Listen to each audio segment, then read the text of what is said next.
안녕하세요. 달팽이 주식 채널 신화부루입니다. 요즘 또 잘나가던 시장이 살벌해지고 있죠. 미국 3대 지수만 보더라도 이번 주부터인가 해서 하락세가 또 보여지기 시작을 했어요. 이유는 다들 알고 계실 겁니다. 경기 침체, 그리고 아직 상존하고 있는 금리 인상 우려감 때문이죠. 과연 강세장이 당분간 또 이어질지 아니면 약세장이 또 다시 시작이 될지 오늘도 재밌게 같이 공부해 보자고요. 고고! 네, 오늘 영상에선 시장을 조금만 더 디테일하게 살펴보고 싶었어요. 우선 구독자분들께 질문 하나만 먼저 드릴게요. 우리 구독자분들은요, 현재 시장이 약세장이라고 생각하시나요? 강세장이라고 생각을 하시나요? 댓글로 남겨주시면 감사하겠습니다. 제가 왜 이런 질문을 드리냐면요, 현 주식시장에서도 강세론자와 약세론자 사이에 이 불꽃 튀는 대립이 이어지고 있어요. 일단 강세론자들은요, 이렇게 말하고 있습니다. 현 시장이 바닥에서 지금 수십 프로 올라온 상태이기 때문에 이미 강세장은 현재 진행 중이다. 당분간도 계속 오를 것이다. 이렇게 주장을 하고 있죠. 반대로 약세론자분들은 현 시장은 바닥이 아니다. 앞으로 경기 침체, 경기가 더 안 좋아지기 시작을 하면서 지수가 더 바닥을 향해서 내려갈 것이다. 바닥은 아직 멀었다. 이렇게 주장을 하고 있어요. 구독자분들의 생각은 어떠세요? 솔직히 어느 쪽이든 다들 아마 이런 느낌일 거예요. 심증은 있지만 확신은 없는 상태? 맞죠? 그래서 오늘 영상을 준비해 보게 됐거든요.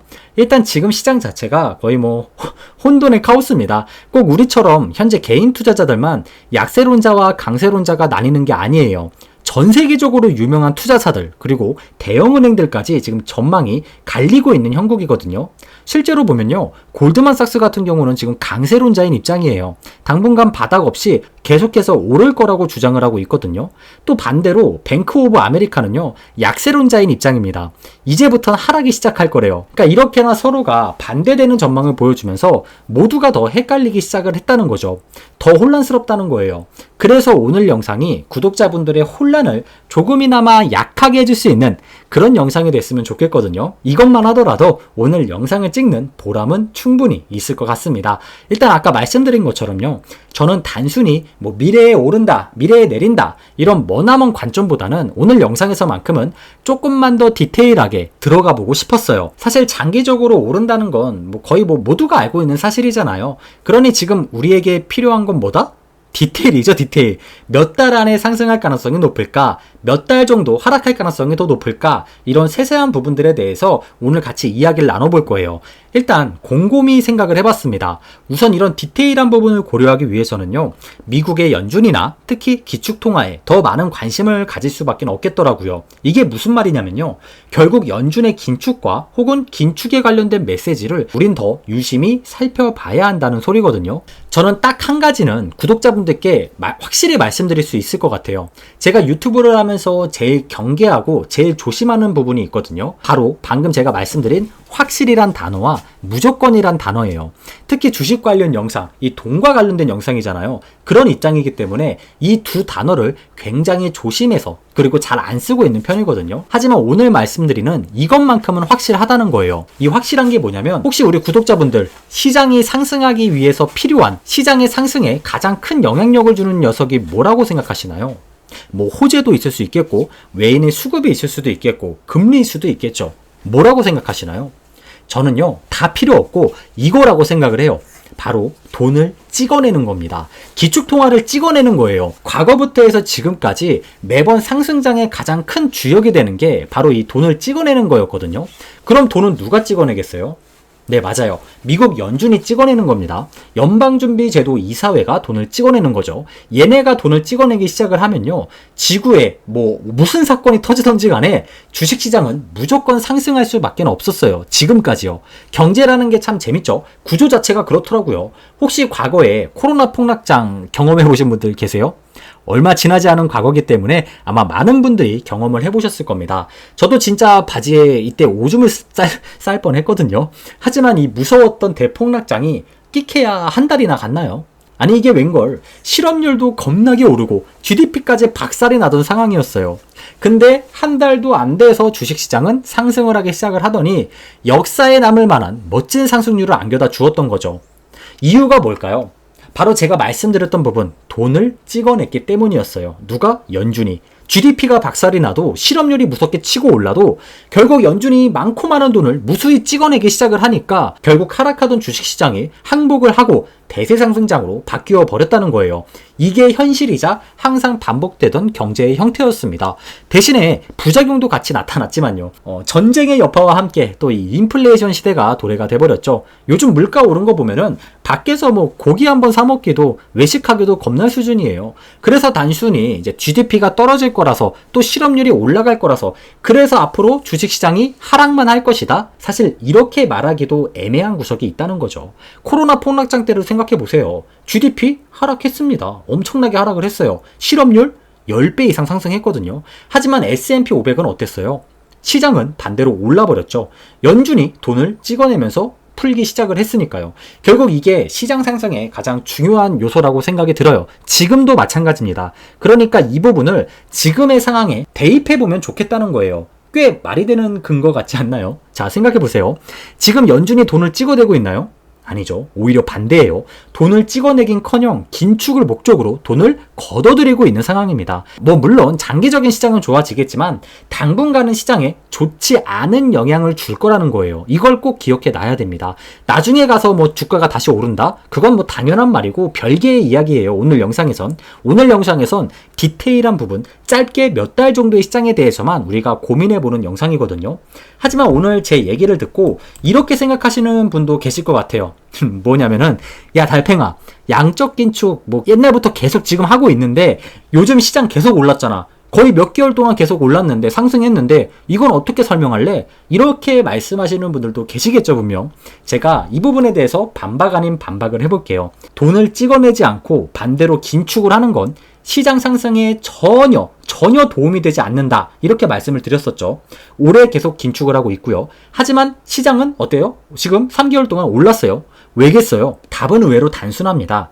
연준이 우리가 생각하는 긴축을 조금씩 늦춰왔기 때문이에요. 인상도 늦추고요. 그래서 이번에 금리 동결까지 나와버렸죠. 은행들이 얼마 전에 이제 위험에 처할 수도 있었기 때문에 연준은 그 불을 끄기 위해서 긴축을 잠시 조절한 겁니다. 다르게 말하면은 은행의 불을 끄기 위해서 연준은 옛날처럼 돈을 찍어내던 형태로 다시 잠시 돌아갔던 거예요. 그리고 시장은 어때요? 신기하게 계속 올랐죠.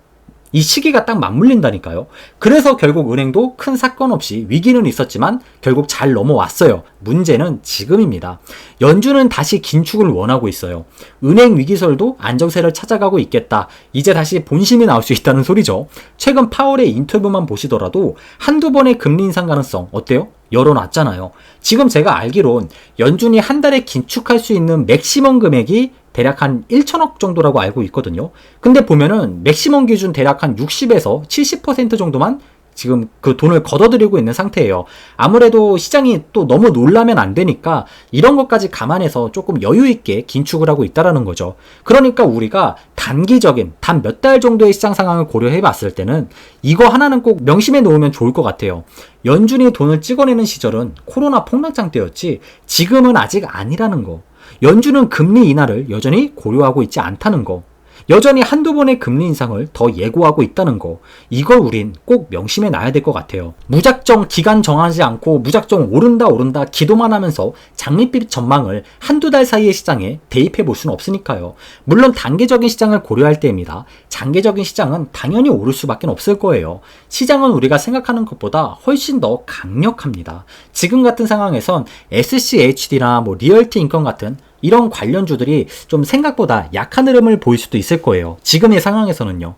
저도 SCHD 그리고 리얼티인컴 이 두 개의 주식 모두 보유 중인 상황인데요. 마이너스가 옛날보다 깊어지고 있더라고요. 너무 걱정할 필요는 없을 것 같거든요. 오히려 몇 년 만에 파란불이 띈 제 SCHD를 보면서 이거 잘하면은 내 인생의 이자율을 진짜 평소보다 훨씬 더 빠르게 올릴 수 있는 그럼 엄청 좋은 기회가 될 수도 있겠구나. 이런 관점을 저는 현재 가지고 있어요. 금리 때문에 어쩔 수 없는 상황입니다. 가뜩이나 파월도 지금 금리 인상 정책을 예고한 상황인데 이렇게 되면 어떻게 돼요, 시장이? 상업용 부동산, 은행들 이런 관련주들은 더 압박을 받을 수밖에 없어요. 금리가 높아지면은. 그래서 상황이 좋지가 않습니다. 그러니까 앞으로 가능성이 더 높아진 경제 시나리오는 이거 같아요. 금리가 조금씩 더 높아지면 경제도 타격을 받게 되겠죠. 흔히 경기 침체 가능성이 예전보다 더 높아질 수 있을 겁니다. 뭐 이미 경기 침체가 시작됐다 이렇게 주장하시는 분들도 더러 계시지만 기준이 필요한 시점 아닌가 생각이 들거든요. 개인적으로는요, 실제 기업들의 이익이 좀 감소하기 시작할 때, 저는 이때가 경기 침체의 시점이라는 생각이 들더라고요. 당연히 기업들의 이익이 떨어지면 연준이 예언한 대로 실업률이 증가될 수 있을 겁니다. 웃긴 거는 이런 불운한 상황이 펼쳐지면요, 인플레이션은 더 빠르게 잡힐 수 있다는 거죠. 그리고 두 번, 세 번 강조해도 지나치지 않은 바로 이 CPI. 이 잘 보면은 보통 이제 일반 CPI만 보고 뭐 물가가 떨어졌네, 올랐네. 그리고 이거에 따라서 금리의 전망을 밝히시는 분들이 은근히 많으시더라고요. 근데 지금 중요한 건 일반 CPI가 아닙니다. 코어 CPI 같아요. 핵심 인플레이션이 지금 굉장히 끈적끈적한 게 지금 연준이 문제시 삼고 있는 부분이거든요. 이게 끈적하면은 연준은 함부로 금리를 내리지 못하지 않을까요? 내리지 못할 거예요. 연준 입장에선 지금보다 조금만 더 높은 금리를, 그리고 더 오랫동안 높은 금리를 유지해야 그들이 원하는 CPI에 정말 빠르게 도달할 수 있을 거예요. 그 끈적끈적한 코어 CPI가 나중에 부드러워졌을 때, 이때쯤엔 비로소 연준도 서서히 비둘기적으로 변해가지 않을까. 그리고 그때 가서는 정말 우리 모두가 그렇게 기원하는 대세 상승장에 조금 더 가능성이 높지 않을까. 이렇게 예상해보고 있어요. 그리고 이제 가능성이 높아진 두 번째 경제 시나리오는요, 이건 좀 상상하기도 싫은데 블랙스완이 터져버리는 거죠. 왜? 높은 금리 때문에.